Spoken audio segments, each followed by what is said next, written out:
Imagine standing alone on a windswept beach at dawn, the ocean whispering secrets you wish you could forget, when one careless glance changes everything forever. Your heart slams against your ribs, shame floods every cell in your body, and you realize you've just shattered someone's peace without meaning to. What if that single mortifying second didn't end in ruin, but became the unlikely doorway to healing, forgiveness, and a kind of grace you never knew you needed? If you've ever carried a mistake that kept you awake at night, or longed for someone to truly see the regret in your eyes and still offer a second chance, stay with me until the final word. Because this story isn't about perfection, it's about what happens when two broken hearts choose kindness over fear. Breathe in the salt air with me now, and let's begin. Alex had always believed the ocean could heal anything. At 45, freshly divorced after 18 years of a marriage that had quietly dissolved into polite silences and separate bedrooms, he rented the tiny cedar cottage perched on the cliffs of the Oregon coast. The divorce papers still felt like fresh wounds in his pocket, signed, sealed, and delivered with the same exhaustion that had ended everything. No screaming, no villains, just two people who had stopped reaching for each other years earlier. His ex-wife had moved on to a brighter city life, while Alex chose the opposite: silence, salt air, and the endless gray waves that never judged. Every morning he walked the narrow path down to the beach with his chipped ceramic mug of black coffee, letting the cold wind slap his face awake. The cottage next door belonged to a woman he had only seen in passing, Elena, mid-30s, with dark hair that whipped across her face like raven wings and eyes that carried the kind of quiet distance people wear after losing too much. They exchanged awkward nods when their paths crossed, nothing more. She walked the shoreline alone each dawn, barefoot even when the sand was freezing, as if the ocean were the only companion that truly understood her. Alex respected that distance. He had his own ghost to walk with. On the fifth morning, the sky was painted in soft pinks and golds, the kind of light that makes you believe new beginnings are possible. Alex rounded the curve of black volcanic rocks that shielded a small private cove, his thoughts tangled in memories of the daughter he only saw every other weekend now. He wasn't looking for anything but peace. Then he saw her. Elena stood at the water's edge, facing the horizon, the early sun warming her skin. She had slipped the straps of her simple tank top down over her shoulders, letting the fabric fall to her waist while she stretched her arms wide, breathing in the salt like medicine.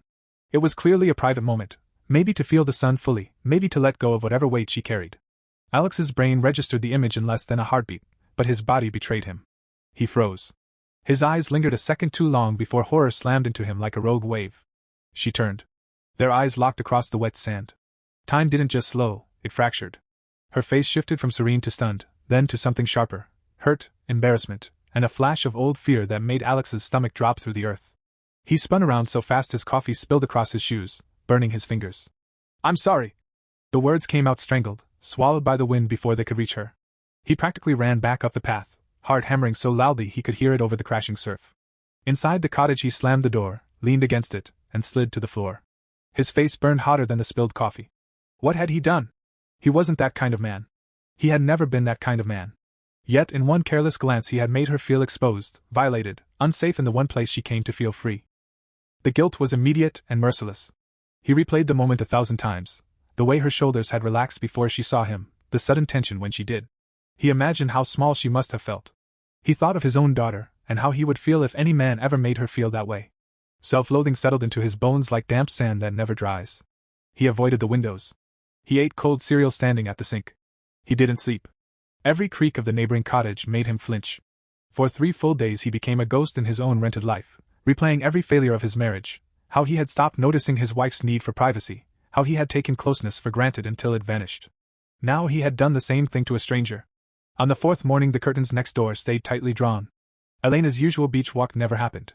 Alex sat on the edge of his bed staring at his hands, remembering how his father once told him that a real man owns his mistakes instead of running from them. But owning this one felt impossible. He considered packing his bags and leaving early, driving back to the city where he could hide in traffic and noise. Yet something deeper than shame kept him rooted. Running wouldn't erase the look in her eyes. It wouldn't give her back the safety he had stolen. For the first time since the divorce, Alex felt truly accountable, not just to himself, but to another human being whose pain he had carelessly touched. The ocean outside roared on, indifferent to his torment, and for the first time he understood that peace wasn't something the waves could simply hand over. You had to earn it. On the 5th morning Alex woke before sunrise with a decision that tasted like fear and courage mixed together. He couldn't live with the weight anymore. He showered, shaved, put on a clean shirt, and stepped outside just as the first light painted the cliffs gold. Elena was already there, arms folded tightly across her chest, staring at the horizon as if bracing for battle. She had clearly been waiting. He approached slowly, hands visible, keeping 10 careful feet between them. The wind tugged at his jacket like it was trying to pull him back. When he finally spoke, his voice cracked. "Elena, I don't have any excuses. What happened was an accident, but that doesn't make it okay. I saw something private that wasn't meant for me, and I didn't look away fast enough. I'm so deeply sorry. I've been sick over it. If you want me to leave today, I will. I just needed you to know that I see how wrong it was, and I hate that I made you feel unsafe. She didn't speak at first. The silence stretched like the tide pulling back. Then she turned, and her eyes, still guarded, held something new, recognition. I believe you, she said quietly. I saw the panic in your face that morning. Most men would have pretended it never happened or made it my fault. You didn't. Her voice trembled only slightly. But it brought back things. My husband Thomas died 3 years ago in a car accident on this same coast. After the funeral, people kept telling me to move on, but the world kept taking pieces of my privacy, my grief, my body. Men staring, comments online, even well-meaning friends who thought they had the right to my pain. That morning you saw me, it felt like the ocean itself betrayed me for a second. I felt exposed all over again. Alex's chest tightened until breathing hurt. He hadn't just embarrassed her, he had reopened a wound that had never fully closed. Yet she kept talking, voice growing steadier. But you came out here. You didn't hide.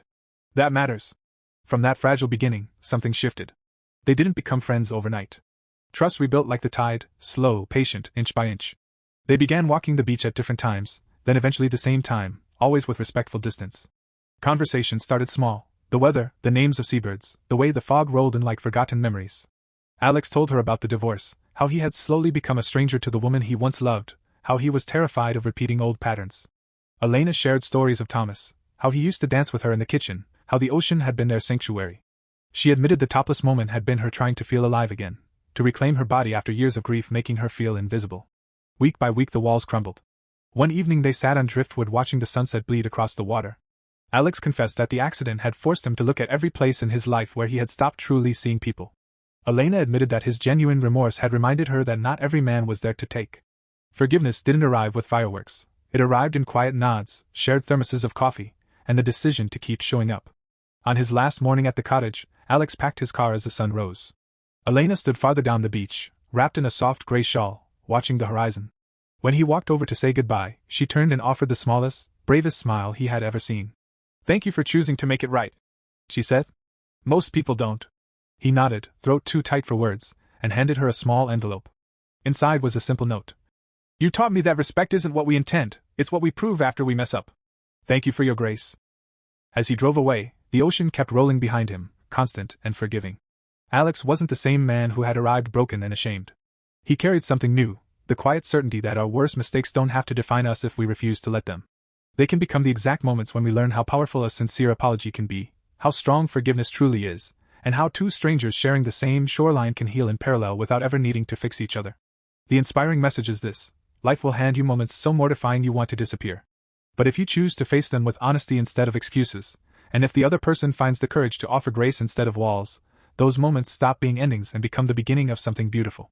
Second chances aren't given, they're grown, one honest conversation at a time, on whatever shoreline you're lucky enough to stand on. So if you're carrying a mistake right now, remember this story. Breathe. Step forward. The ocean, and the human heart, might just surprise you with how much room it has for healing.